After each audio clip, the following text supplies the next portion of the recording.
Hello everyone, আমি পমিলি চলে আসলাম আবার ছোট্ট একটা ব্লগ নিয়ে। আমি বেরিয়েছি নর্থ ইস্ট ট্রিপের জন্য। 8 দিনের ট্রিপ, ফ্যামিলি আছে সাথে সাথে আমার মাও আছে।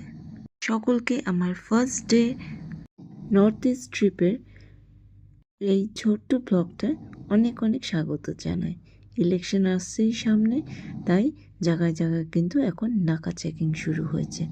তো আমরা পৌঁছে গেছি ব্যান্ডেলে। ব্যান্ডেল থেকে আমরা যাব কামাখ্যা।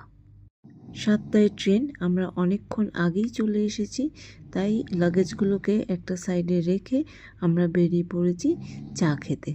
চাটা খেতে খেতেই অ্যানাউন্সমেন্ট হয়ে গেল আমাদের ট্রেনের বন্দে ভারত 5 নম্বর প্ল্যাটফর্মে কিছুক্ষণেই আসছে। ট্রেন আসতেই আমি সুন্দর করে লাগেজ নিয়ে উঠে পড়ে সময় মতো বসেও পড়েছি। 2 মিনিট যেতে না যেতেই ধরিয়ে দিল বন্দে ভারতের স্টাফরা জল, তারপরে বলেছে খাবারও দেবে। যখন টিকিট করেছিলাম তখন কনফার্ম করেনি কি এখানে মিল দেবে, তো আমরা খাবার দাবার নিয়েই এসেছিলাম। যাই হোক, এখানে ভেজ অর্ডার করা হয়ে গেছে।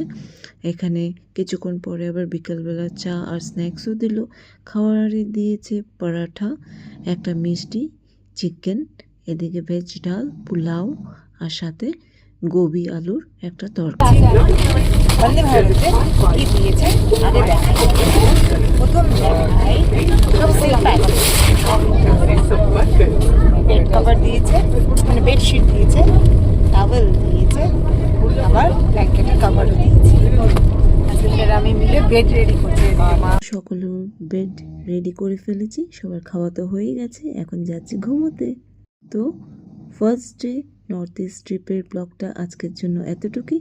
আবার হাজির হয়ে যাব সেকেন্ড ডে ট্রিপের ব্লগ নিয়ে। এখনের জন্য টাটা।